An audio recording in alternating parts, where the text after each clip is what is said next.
Bonjour à tous. Aujourd'hui, nous allons parler de Photoshop en sciences. Pour beaucoup, Photoshop est un logiciel réservé aux infographes et beaucoup associent également Photoshop avec des actions négatives telles que la manipulation, la fraude, la contrefaçon, le montage. Mais Photoshop est en fait un couteau à double tranchant en fonction de son utilisation.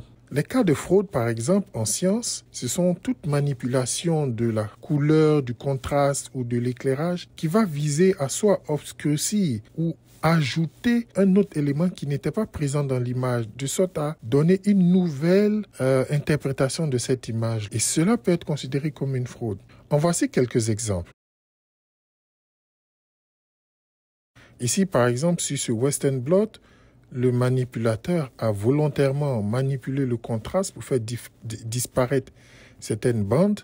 Et voici encore d'autres éléments à ne pas faire. Par exemple, effacer une portion de l'image ou modifier le contraste de sorte à enlever le fond. Ou par exemple, ajouter ou manipuler les deux, aussi bien le contraste et la luminosité pour faire apparaître des choses ou pour faire disparaître des choses et ainsi altérer l'interprétation de l'image. Donc tout ça, ce sont des exemples de fraude à ne pas faire avec Photoshop.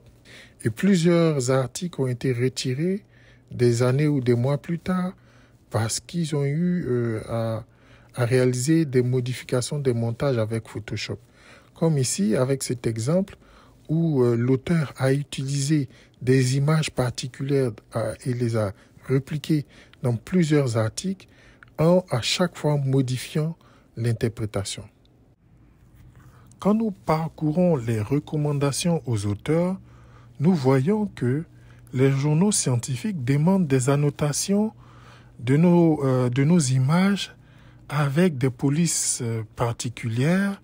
Ils demandent également que les images soient encodées ou sauvegardées selon des formats particuliers, TIFF, EPS, JPEG, etc., avec des résolutions particulières aussi, et cela peut être réalisé grâce à Photoshop. En aucun cas, Word ne peut nous aider à satisfaire ces critères. Nous pouvons donc utiliser Photoshop pour les illustrations scientifiques et les enregistrer selon le format demandé par le journal. Donc ici, vous voyez en modèle Photoshop, en JPEG, en TIFF, et ce sont des différents formats qui sont requis et approuvés par les journaux scientifiques. Donc voilà, Photoshop n'est pas l'ennemi du scientifique, mais est un véritable allié que nous allons utiliser pour préparer nos images en vue d'être publiées. Merci d'avoir suivi. Dites-nous ce que vous en pensez en commentaire et à bientôt.